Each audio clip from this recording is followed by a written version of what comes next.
E-mini S&Ps end the week continuing to push higher. Recall, since the May 13th low that we saw this month, stocks are up about 4% and continuing to nudge ever so higher. Real quiet trading session on this holiday shortened Friday.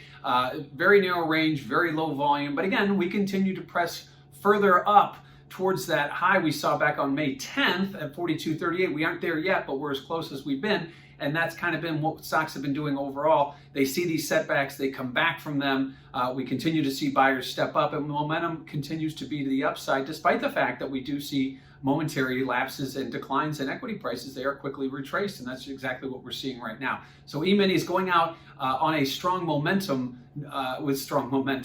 ahead of the Memorial Day weekend. Now, what does that mean for volatility? Well, the E-mini volatility index is continuing to trend lower, actually almost at its lowest point since the beginning of the pandemic. You got to go back to February, the last time we saw levels this low. We did see a lower weekly close a few weeks ago, but we are right now trying to match that. So volatility, not suggesting that there's any fear in the markets, and why should there be? We've seen strong earnings. We've got the Fed on the side of the equities keeping rates low. And while we do see inflation fears coming out of some of the data, including today's PCE data, the market seems to be shrugging that off as well. Interesting to note, though, that incomes and spending were both drastically lower, along with the higher inflation. So again, some mixed signals here coming from the equity market. But again, that seems to be the place to be as Treasury yields nudging lower, equity prices pushing higher.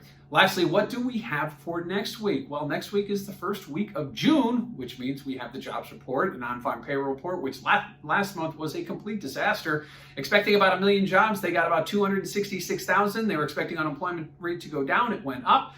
So not looking for a repeat of that performance, certainly somewhere in the middle, looking for expectations around 650,000 to 700,000 new jobs, looking for unemployment to notch ever so slightly lower, below 6%. But again, that is yet to be seen given what we saw last month. We won't put all our eggs in expectations. Reality is a safer place to play. We also get Mr. Powell, the Fed chair, speaking on Friday morning prior to the non-farm payroll announcement on June 4th.